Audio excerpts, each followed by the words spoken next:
Émerveillé. Bon, on a réussi.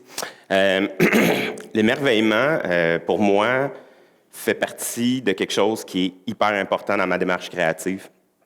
À tous les jours, j'essaie de m'émerveiller de quelconque façon. Puis à ce matin, c'est ce que je veux faire avec vous, c'est un peu vous partager ce qui se passe de bizarre et de cool dans mon cerveau.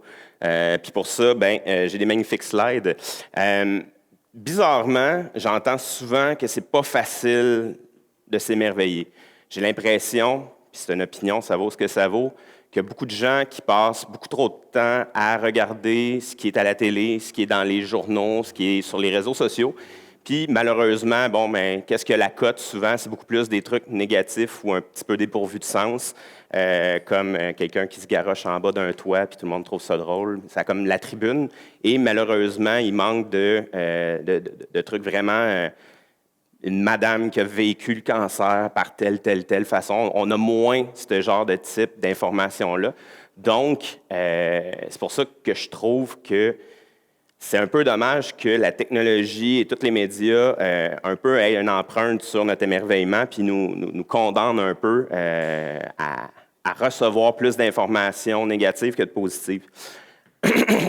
Dans ma vie, j'ai tout le temps eu des quotes ou des citations qui m'aident, que ce soit avec mes créations ou avec mon processus créatif. Arthur C. Clarke a écrit 3 règles à un moment donné, puis dans une de ces règles-là, il dit que toute technologie suffisamment avancée est indissociable de la magie.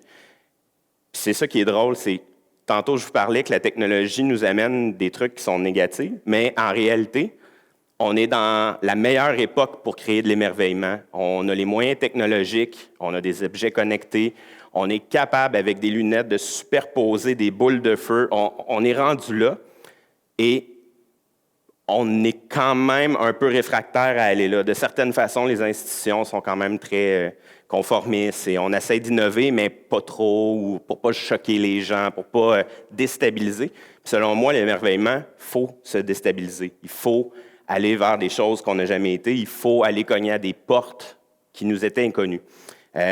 Une autre de ces quotes qui m'intéresse vraiment, c'est, je ne sais pas si vous avez vu le film Apollo 13, mais moi, c'est mon film culte. Et dans Apollo 13, à un moment donné, Gene Kranz, qui est le directeur de la mission, il dit, je me fous pourquoi les objets ont été fabriqués. Ce qui l'intéresse, lui, c'est c'est qu'est-ce qu'elles peuvent faire. Dans le moment du film où il dit cette quote-là, c'est vraiment drôle. Ils sont obligés de prendre les gens du module puis de les amener vers le module qui est supposé de se poser sur la Lune parce que l'autre est inhabitable. Puis on lui dit, non, il était fait pour 3 personnes, pour 2 personnes, il va en avoir 3. Mais il dit, tu sais, je m'en fous entre parenthèses. Là, aujourd'hui, il y a 3 personnes, il va falloir qu'ils vivent dedans. Trouver une façon. Je suis sûr qu'il y a quelque chose à l'intérieur, que la faculté d'aider nos 3 astronautes. L'émerveillement, selon moi, c'est pas gratuit. On ne se lève pas un matin et puis on devient genre émerveillé à tout ce qui se passe, mais bizarrement, c'est possible. C'est un état d'esprit. Il faut s'entraîner. Il y a des gens qui font des chests puis des bras puis pas de jambes, mais il y a aussi des façons, selon moi, de s'entraîner à s'émerveiller, que ce soit en discutant, en s'inspirant, en allant voir des choses. Puis souvent, moi, ce qui m'a aidé le plus, c'est en allant voir des choses qui, à la base, ne m'intéressaient pas. J'ai été voir d'emblée des trucs que je trouvais comme mais je vais en retirer quelque chose. Souvent, ça m'aide beaucoup. Je veux juste vous informer que vous avez été hacké. Depuis que vous êtes jeune, on vous a inculqué des règles qui sont bonnes, là, sûrement. Là. Il y a des, comme frapper son prochain, des trucs comme ça, continuer. On l'aime, celle-là. On ne veut pas ça dans notre société.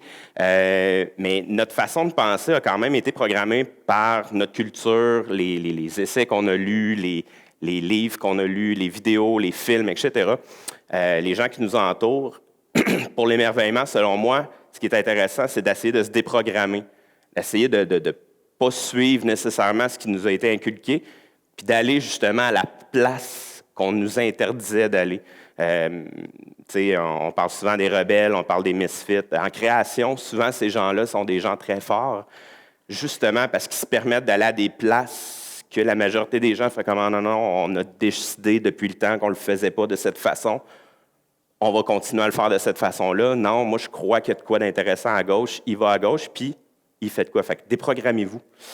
Moi, j'ai tout le temps voulu avoir ma quote sur Internet, puis ma quote sur Internet, puis vous la formulerez comme vous voulez.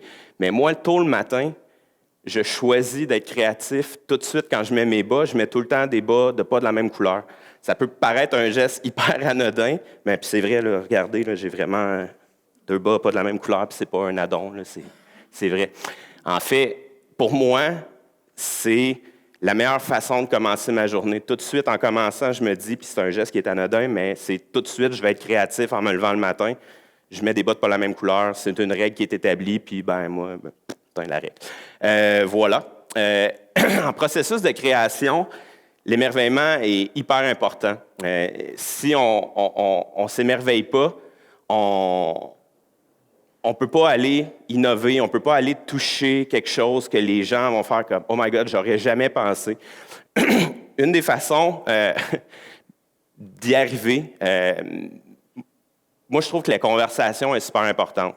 On dit que la première prise de conscience de la guérison, c'est de savoir qu'on a une problématique mentale. Bon, moi, ce matin, je vous le dis, j'ai beaucoup de conversations avec moi-même. C'est peut-être pas une grosse maladie mentale, mais je l'assume. Ces conversations-là me challenge et sont capables de venir chercher quelque chose que je n'aurais pas su ou j'en aurais pas été capable d'aller chercher si je ne m'étais pas posé ces questions loufoques-là. Souvent, c'est des questions qui vont m'amener à un non, mais le non m'enlève une possibilité et cette possibilité-là devient quelque chose qui n'existe plus. Donc, j'ai plus besoin de me concentrer là-dessus, je vais me concentrer sur tout ce qui reste. Mais c'est important de se poser ces questions-là. Et les vraies conversations aussi sont importantes, pas juste celles avec moi-même, mais on est dans une ère où les conversations sont très digitales. On s'écrit sur Internet, on s'écrit sur Facebook, on envoie des courriels. On ne voit pas les yeux des gens, on ne voit pas la passion des gens quand ils nous parlent. On interprète des trucs qui finalement ne voulaient vraiment pas dire ce qu'on lit. C'est super important de garder le contact humain. Le contact humain, selon moi, est la meilleure forme d'interactivité. Bizarrement, on pense que l'interactivité, c'est des manettes, des boutons, des iPads, des trucs comme ça. Mais la meilleure forme d'interactivité reste l'interactivité humaine. Puis c'est vers cette interactivité-là qu'on est capable d'ouvrir notre esprit puis de savoir un peu plus qui tu es, de où tu viens. Ah, tu as vécu ça? Wow, je pensais même pas que c'était possible de vivre ça. On voit l'émotion des gens puis on est capable justement de sentir un feeling qui fait en sorte qu'on devient émerveillé. Une autre chose qu'on oublie souvent, la nature. On est très exode vers les villes, etc., dans le monde présentement. La nature est capable de nous offrir une source d'émerveillement qui est, selon moi, infinie. On se rappelle, quand on était jeune, on pouvait regarder des nuages pendant X nombre de temps parce que, bon, j'ai pas l'air vieux, mais j'ai quand même 38 ans. Puis à l'époque, il n'y avait pas de iPad. Fait qu'il fallait s'arranger comme qu'on voulait pour avoir du plaisir. Puis oui, on a déjà regardé des nuages puis voir des formes. On regarde des arbres, souvent on peut voir des formes, on peut voir des choses qui sont super intéressantes, puis d'être capable d'entretenir ça, ça muscle le cerveau, ça muscle l'esprit, c'est une vitamine. Selon moi, le rêve est vraiment la vitamine de l'esprit, puis si on la consomme, pas la consomme, mais si on l'entretient pas, on va la perdre, on va tomber justement dans un moule, puis on va aller se coucher à 8 heures le soir après notre petite émission, puis c'est ça qui est ça. Puis fait cocasse, tu sais, la nature. Moi, j'ai eu ma fille en 2013, puis 3 ans après, on courait dans un parc, puis je sais pas si vous vous rappelez quand on était jeunes, mais bref, on courait dans un parc, moi puis elle, puis là, à un moment donné, j'ai mis le pied sur le sentier. Puis là, elle m'a dit « Non, papa, on peut pas passer là. » Là, j'étais comme « Mais pourquoi? » Elle m'a dit « Parce que c'est les rivières. C'est des rivières. » Puis tout de suite, moi, ça a arrêté, puis j'ai fait « Ah, mais oui, c'est vrai, tu sais, quand on était jeunes, c'était une rivière, puis là, si je pilais sur l'iceberg, j'étais capable de traverser de l'autre côté, puis on s'imaginait des choses. C'est venu me chercher, puis à ce moment-là, je me suis toujours dit « Il faut que mon inner child, l'enfant dans de moi, soit émerveillé jour après jour. » Quelque chose que j'aime beaucoup, c'est me faire dire « C'est impossible ». Bizarrement, moi, ça me challenge. Moi, ça me dit « Fais-le ». Je ne sais pas pour vous qu'est-ce que ça suscite, mais me faire dire « Non, on ne peut pas faire ça, c'est impossible ». Moi, ça suscite le vouloir de dire « Je serai le premier qui l'a fait ». Dans les équipes créatives que je dirige, ma première règle, c'est toujours il faut partir du point de vue que c'est possible. En partant avec ce mindset-là, cet état d'esprit, on enlève tout de suite la couche de « non, on n'est pas capable à cause de », puis on se pose la première question qui est « si on veut y arriver, comment on va le faire ?» La meilleure façon de régler un gros problème, c'est de le décortiquer en plusieurs petits problèmes. Puis chaque petit problème est beaucoup plus simple à régler. Donc, si on règle 80% du gros problème, on a déjà un avancement, on est déjà rendu à aller vers une solution. Puis c'est en restant créatif et en s'émerveillant que c'est possible. Sûrement, oui, j'aime bien l'image. Dans la vie, il y a plein de gens, quand on leur propose une idée, leur premier réflexe, c'est « pourquoi? » Puis ma réponse à ça, c'est tout le temps « mais pourquoi pas? » Il y a deux types de personnes qui se manifestent. Il y a la personne qui nous le renvoie avec genre zéro argument, « ben non, mais pourquoi? » Et tu as l'autre personne qui te regarde et qui n'a juste rien à dire. Puis je trouve ça dommage de partir avec un pourquoi comme étant la première réflexion par rapport à une idée. Selon moi, ça devrait être OK, dans quel contexte tu veux l'amener? Qu'est-ce que tu cherches à réaliser? C'est quoi l'émotion que tu veux faire vivre au lieu de juste pourquoi? Selon moi, pourquoi est très négatif dans un moment créatif où ce qu'on devrait être ouvert. Donc, quand les gens vous posent des pourquoi, renvoyez-leur, puis vous allez voir, ils n'ont pas vraiment de réponse. Le rêve est... Moi, je me couche le soir, puis je veux rêver. Je ne sais pas si ça vous arrive, là, mais moi, je me couche, puis je suis vraiment encore aujourd'hui, je me dis, j'espère à rêver à quelque chose qui est impossible, puis qui est vraiment...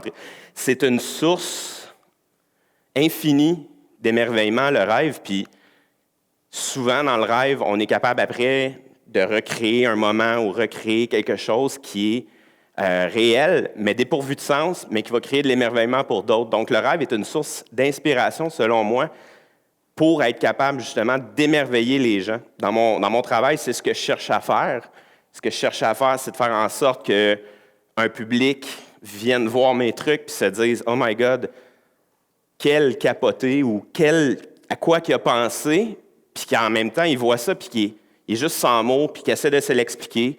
On crée des moments, des fois, où les gens ne se pensaient même pas avoir le droit d'agir de telle façon, puis parce qu'on crée ce moment-là, on suscite de quoi, et par la suite, il y a des discussions qui s'ensuivent, il y a un microclimat qui existe de gens qui se parlent de qu'est-ce qu'ils ont vécu, puis de parler de qu'est-ce qu'on a vécu, selon moi, c'est hyper inspirant, et on devrait le faire plus souvent dans ce monde qui est rendu hyper digitalisé. Beaucoup de portes sont en avant de nous à tous les jours. Les portes sont, selon moi, encore une fois, une panoplie d'univers qui nous entoure, qu'on devrait, de quelconque façon, aller voir. Que ça soit, puis on parle de porte imaginaire, là, allez pas cogner chez tous vos voisins puis rentrer dans leur appartement, mais toutes les portes comme je disais tout à l'heure, de choses qui nous intéressent moins ou qui nous interpellent, mais qu'on ne pense pas nécessairement avoir le talent. Moi, une des portes que j'ai ouvertes, là, je sais pas, 4 ans, c'était la peinture. Je n'avais jamais peint de ma vie, puis en cours d'art plastique à l'école, j'étais totalement pas bon. Puis aujourd'hui, je crée, puis je suis super bon. Mais j'avais pas ce talent-là. Mais tout talent s'acquiert, tout talent se pratique. Puis après ça, l'art, c'est quand même... ça nous appartient à chacun, c'est subjectif, il y a de la beauté dans tout. Donc, mais ça m'a amené quelque chose que j'aurais pensé jamais être capable de faire. Puis c'était une petite porte super simple à ouvrir. Tu t'en vas chez Omer de Serre un matin, tu t'achètes une toile, une coupe de pinceau, puis tu fais quelque chose. Oubliez pas, quand je suis en processus créatif, mon premier but, c'est toujours de me dire, l'enfant qui vit à l'intérieur de moi de 8 ans, est-ce qu'il va être satisfait de ce que je suis en train de créer? Je pars tout le temps de ce principe-là. Donc, si je crée un univers en scénographie ou en projection, en mapping, je fais comme, est-ce que mon moi de 8 ans va faire comme, oh my God, c'est cool, ou, hey, sérieux, t'es poche. Puis, quand que je me mets dans ce mindset-là, habituellement, je suis vraiment capable d'aller chercher quelque chose qui va être intriguant, qui va répondre à un besoin X, puis qui va toucher des gens. Puis on l'a tout, ce petit enfant-là, en dedans de nous autres. Puis ce petit enfant-là existe encore. Repensez à qui vous étiez quand vous aviez 8 ans. Vous voyez le monde d'une façon différente. Essayez de revoir le monde comme ces yeux-là. Puis ça nous offre une gamme de possibilités qui est vraiment incroyable. En terminant, ce que j'aimerais vous dire, c'est que en vieillissant, on oublie que le monde, c'est le plus grand terrain de jeu. Puis, bizarrement, c'est le plus grand terrain de jeu. Allez jouer, allez vous émerveiller, peu importe l'âge que vous avez, peu importe la culture que vous avez, de sortir des sentiers battus va vraiment vous amener à vous émerveiller d'une façon X et vous allez vivre quelque chose de vraiment intéressant. Donc, n'oubliez pas, le monde est un terrain de jeu. Allez en profiter.